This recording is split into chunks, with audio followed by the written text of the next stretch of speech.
1 milliard de personnes confinées dans le monde et des policiers qui tentent de divertir comme ils le peuvent les habitants restés chez eux.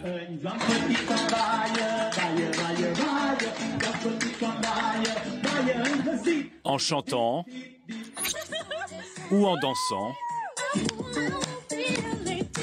le message reste le même.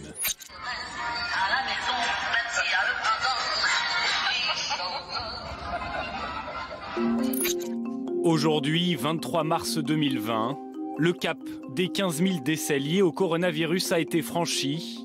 Pour l'heure, sur l'ensemble de la planète, plus de 350 000 personnes ont été infectées.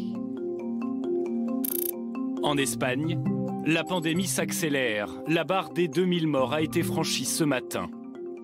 À Madrid, le parc des expositions vient d'être transformé en hôpital de fortune, dédié uniquement aux malades du Covid-19. 5000 lits supplémentaires pour désengorger les hôpitaux madrilènes, dépassés par le nombre de malades. Le couvre-feu a été prolongé dans le pays jusqu'au 11 avril. Au Royaume-Uni, on approche de la barre des 6000 cas. Après avoir voulu laisser le virus se propager, Boris Johnson a finalement décidé de confiner sa population. Pubs, restaurants et écoles sont désormais fermés. Ici à Londres, les consignes semblent comprises. En revanche, ces images tournées hier dans la ville de Dudley laissent craindre le pire pour les prochains jours.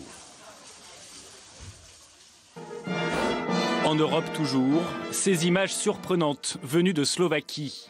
En pleine période de pandémie, le tout nouveau gouvernement a prêté serment vêtu de masques et de gants, qui pour certains étaient assortis à leur tenue.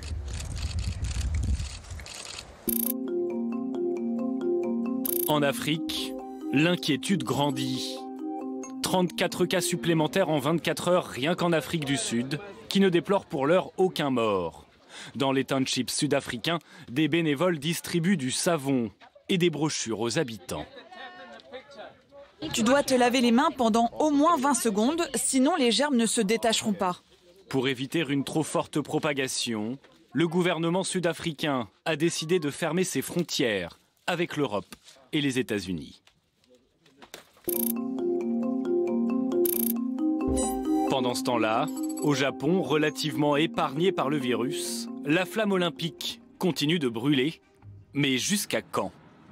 De nombreuses fédérations et gouvernements étrangers mettent la pression sur Tokyo pour obtenir l'annulation ou le report des JO. Cette nuit, pour la première fois, le Premier ministre japonais a admis cette possibilité. Si cela devenait difficile pour la sécurité de tous, il pourrait devenir inévitable de reporter ces Jeux olympiques.